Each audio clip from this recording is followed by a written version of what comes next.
Penggarit terbentuk setelah tahun 1730 Masehi. Dahulu desa Penggarit merupakan dua wilayah yang terdiri dari wilayah timur yang disebut Siber dan wilayah barat disebut Sirandu. Di sebelah selatan wilayah dari kedua desa tersebut terdapat sebuah makam leluhur Mbah Buyut Jamur Apus dan Pangeran Benowo.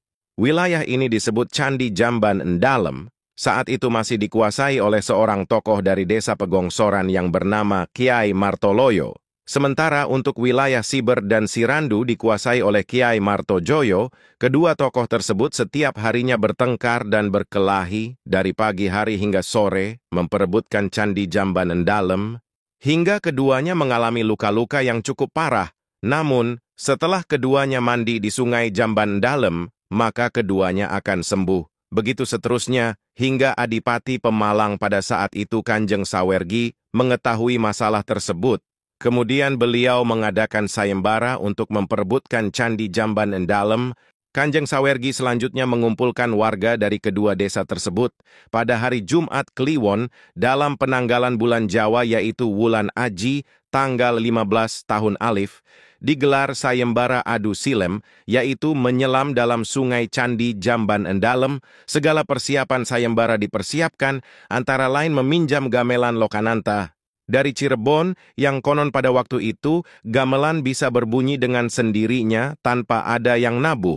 Untuk mengiringi kedua tokoh desa dalam sayembara adu silem tersebut, para upas-upas atau panitia sayembara membuat ajir atau galak sepanjang 5 meter sebanyak 2 batang. Kemudian ditancapkan di tengah sungai Candi Jamban Ndalem. Seluruh masyarakat dan pejabat dari Kadipaten Pemalang berkumpul di suatu tempat yang disebut Rengas Doyong.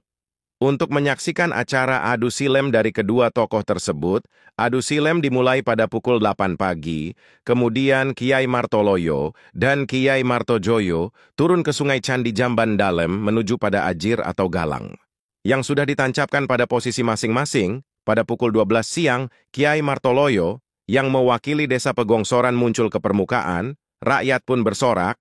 Kemudian pada pukul 2 siang, lingsir 6 menit, Kiai Martojoyo dari wilayah desa Siber dan Sirandu muncul ke permukaan. Rakyat pun bersorak sekaligus menyambut kemenangan.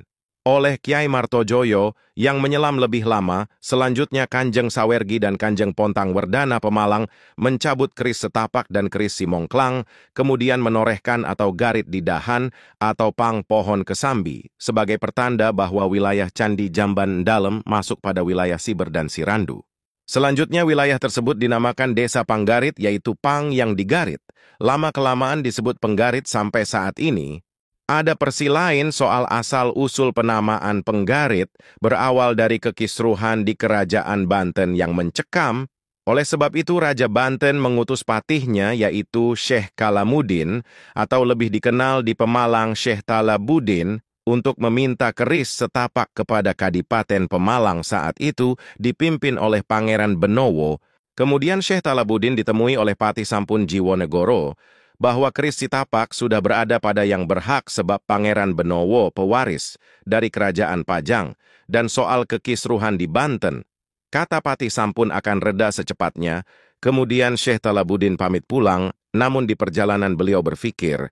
Lalu Syekh Talabuddin bertapa di pinggir kali perbatasan Pemalang, hingga akhirnya keris sitapak keluar dari pendopo Kadipaten dan meliuk di angkasa serta bercahaya hingga masyarakat di sekitaran heboh.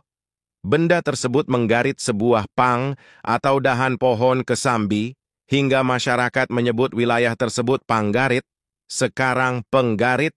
Lalu Syekh Talabuddin menangkap keris tersebut dan pulang ke Banten.